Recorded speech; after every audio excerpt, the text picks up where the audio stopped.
వివాహ భోజనంబు వివాహ భోజనంబు వింతైన వంటకంబు వియాల వారి విందు. ఏమన్నా భోజనం కావాలా? అవునన్నా, భోజనం ఎంత అన్నా? ప్లేట్ భోజనం 130 రూపాయలు తమ్ముడు, పేదలకైతే 30 రూపాయలే.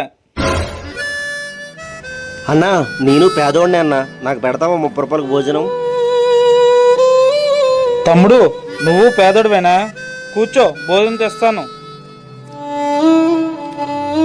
30 రూపాయలకే మాంసం కూరతో భోజనం తింటాను ఈరోజు. చికెన్ చూస్తుంటే నోరు ఊరిపోతుంది. ఏంటన్నా గింజను మునిపెట్టావు? పేదోళ్ళు గింజనమే తింటారు తమ్ముడు, పైగా ఒంటికి బలం తిను. ఏం తమ్ముడు, నువ్వు ఇచ్చిన 30 రూపాయలు చికెన్ వేసి పెడతాను అనుకున్నావా?